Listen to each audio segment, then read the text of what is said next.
When I think about news and information sources, I think back to growing up and watching the CBS Evening News with Walter Cronkite. He was known at the time as the most trusted man in America because of his integrity and his way of impartially presenting the news. Today, however, during this period of time of heightened political divisiveness, individuals on both sides of the political aisle make arguments about the accuracy of the news being reported for the opposing viewpoint. In this video, we will examine how can a message be changed by taking it out of context? How do you evaluate a news and information source for bias and expertise? And then finally, how can the same facts be presented in multiple ways in order to change the message?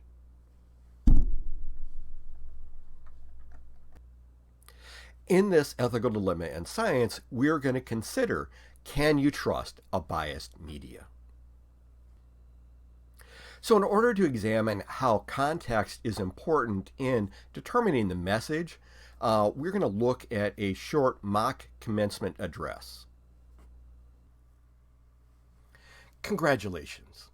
It is a long-standing tradition at rites of passage for learned people to give important, insightful, and inspirational advice.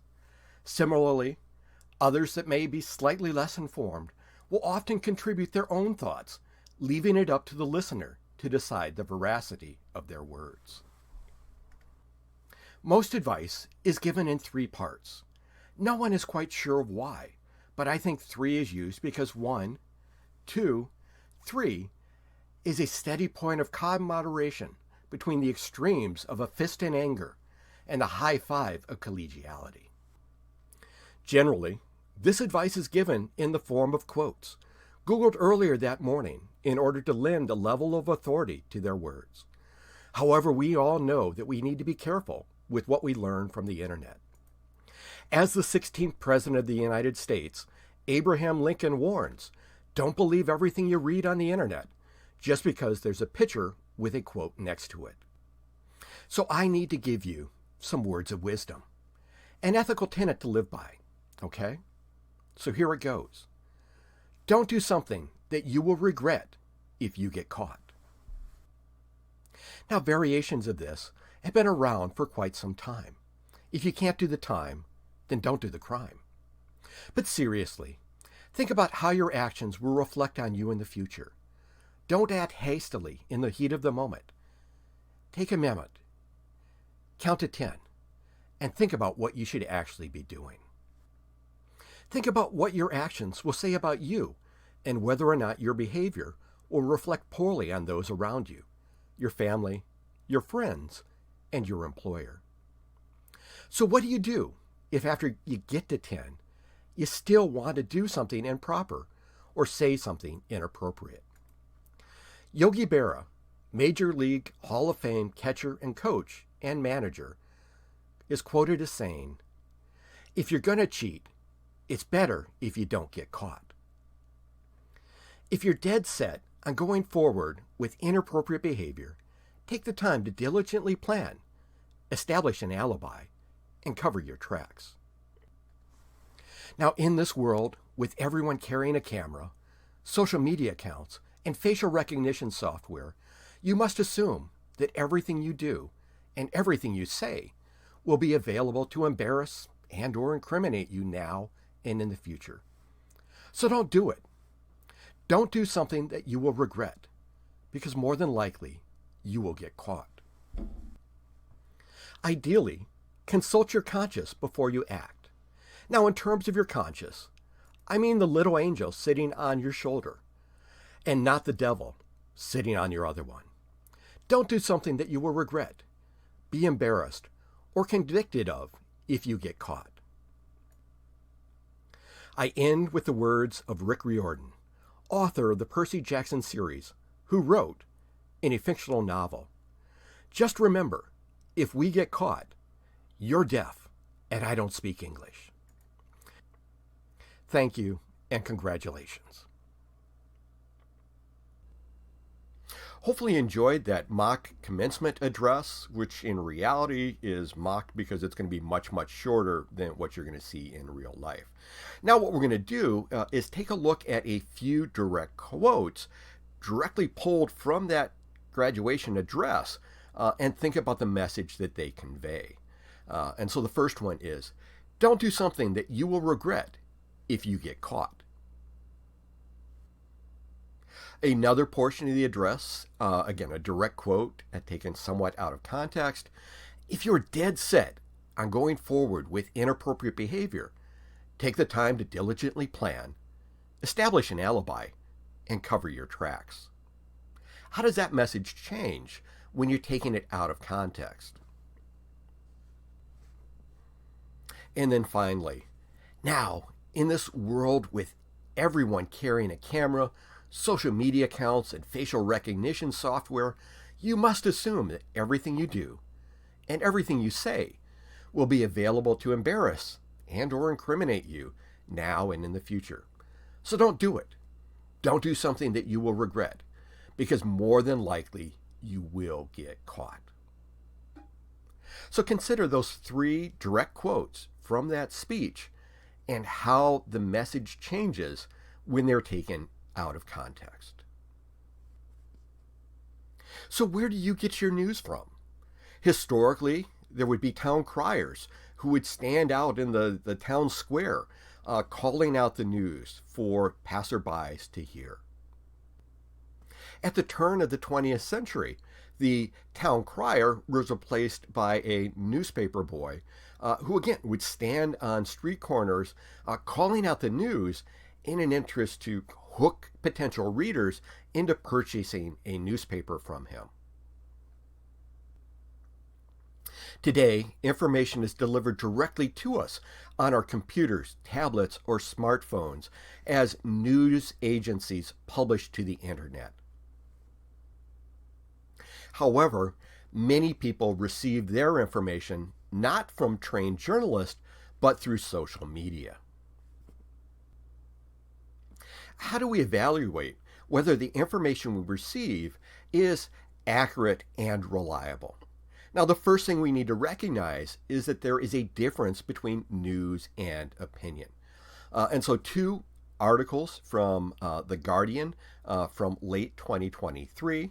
The first of which, hopefully, is a news article. In this case, Nikki Haley declines to say slavery was cause of U.S. Civil War. And so hopefully reported as factual information with enough context that is not misrepresented. In contrast, another article published in The Guardian, and they're in the same period of time, states Nikki Haley's comment on the U.S. Civil War was no gaffe. In this case, what we're looking at is an opinion, and identified as opinion in the header. Now, you need to be careful because in this case, even though you get to this article through the opinion page, it is being highlighted with this banner up here, making it appear as if it is the news. Now, what we see is that oftentimes, even television stations, even news stations, many of the shows that appear as news are often just opinion. In considering the reliability of information, we need to be aware of biases. And so with a bias, we are going to have to look at how we are going to be balancing a fact versus our beliefs. And so hopefully if we are receiving information that has accurate facts, it is going to provide enough context that we can understand what is really going on. In the absence of that context, we are going to try to fill in that information based on our own perspective and personality to make it personal. And so doing that, we can often kind of change that fact, or at least change that interpretation of the fact into something that is now out of context and has a different meaning. Now, it's important to recognize that we are all individuals. You and I both have our personal perspectives, and you and I have our own personal biases. What we need to be able to do, though, is to recognize our biases and be able to use information and report information in an impartial way. But recognize we all have biases. One type of bias is an unconscious bias, a bias that will kind of direct your way of thinking about the world, but not in a conscious, kind of intentional thought. And so examples of that are seeing certain individuals as being always good, but in doing that, kind of ignoring the potentially bad things that they're doing. In contrast, the horns on this slide right here is seeing someone as being always wrong or always evil, and we're seeing that now in this highly politicized climate. And so that person can do no good because they're representing an opposing viewpoints. Other things, we may have a bias towards individuals that are like us, or a bias towards beauty, or a bias towards gender, or kind of sadly, in some cases, against certain attributes of individuals. We all have biases, but we need to be able to recognize that we have that potential for bias when we are using information, and be able to really think about how it is that we are trying to be looking at information impartially. Another type of bias is confirmation bias. And that is basically only seeking out and using information that agrees with your personal perspective. And so, are you kind of trying to get both sides of an argument? Or are you shielding yourself from alternative viewpoints in order to protect your perspective or your initial ideas? And I'm going to link to a video at the end of this taking a look at echo chambers and epistemic bubbles. And the need to be able to recognize and obtain information from a variety of sources. Another thing to consider when looking at the reliability of information is the authority of the source. And so we see in this cartoon from Dilbert this idea that you can only receive information about economics from somebody that looks like a traditional economist with the big beard kind of growing out there. And finally, we're going to take a look at an example at how the same factual information can be presented in multiple ways and potentially change the message that's associated with it.